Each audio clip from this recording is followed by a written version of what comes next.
કચ્છમાં સામાન્ય સભાનું આયોજન કરવામાં આવ્યું હતું। સ્ટોરી રિપોર્ટ બાય કરણ વાઘેલા ભુજ। આજ રોજ કચ્છ જિલ્લા પંચાયત મધ્યે સામાન્ય સભાનું આયોજન કરવામાં આવ્યું, જેમાં ગત સામાન્ય સભાની કાર્યવાહીની નોંધની બહાલી આપવામાં આવી।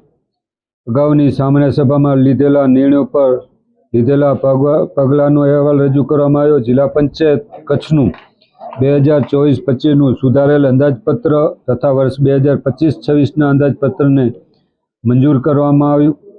મહાત્મા ગાંધી રાષ્ટ્રીય ગ્રામીણ રોજગાર બાંહેધરી યોજનાના વર્ષ 2025ના લેબર બજેટ મંજૂર કરવામાં આવ્યું। સ્ટેમ્પ ડ્યુટી અને રોયલ્ટી અંતર્ગત મંજૂર થયેલા કામોમાં સૂચિત ફેરફારોને બહાલી આપવામાં આવી।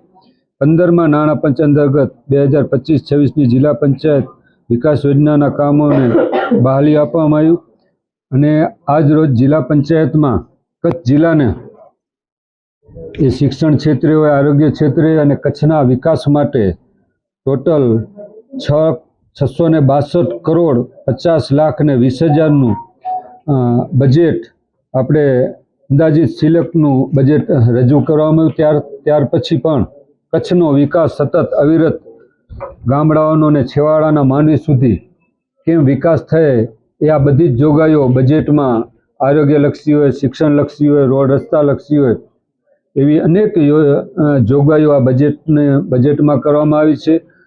તદુપરાંત અધ્યક્ષ સ્થાનેથી સૌપ્રથમ તો હું ગુજરાત સરકારના મુખ્યમંત્રી શ્રી ભૂપેન્દ્રભાઈ પટેલ સાહેબ અને બંને શિક્ષણ મંત્રીઓનો હૃદયપૂર્વકથી કચ્છ જિલ્લા પંચાયત વતી આભાર માનું છું કે અમારો જે પ્રશ્ન આજ વર્ષોથી જે પ્રાણ પ્રશ્ન કચ્છ જિલ્લાનો હતો શિક્ષણ ઘટની, એક બે વાર અમારે ત્યાં ગાંધીનગર પણ રૂબરૂ મુખ્યમંત્રી સાથે પણ મેં રજૂઆત કરેલ। ત્યાર ઉપરાંત આપણે કચ્છમાં જ્યારે પણ બે વાર મુખ્યમંત્રી ભૂપેન્દ્રભાઈ પટેલ જ્યારે કચ્છ પધાર્યા ત્યારે પણ આપણા સાંસદશ્રી, સંગઠનના પ્રમુખશ્રી અને બધા ધારાસભ્યો શ્રીને સાથે રાખી અમે જે રજૂઆત કરી હતી શિક્ષણ ઘટની, એનો ઐતિહાસિક નિર્ણય કે જ્યાં અહીં જ ભરતી થશે અને અહીંયા જ નિવૃત્તિ થશે એટલે કાયમી જે આપણો પ્રાણ પ્રશ્ન જે કચ્છનો હતો શિક્ષણનો એ પ્રશ્ન કાયમ માટે હલ થયો। એના માટે હું ગુજરાત સરકારનો અને સહભાગી જે પણ થયા છે આની અંદર એવા પત્રકાર મિત્રોનો પણ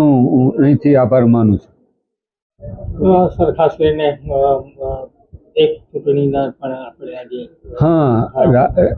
દેશની અંદર આપ સૌ જાણીએ છીએ તેમ વન નેશન વન ઇલેક્શન, એક દેશ અને એક ચૂંટણી અનુસંધાને પણ આજ ઠરાવ કરવામાં આવ્યો।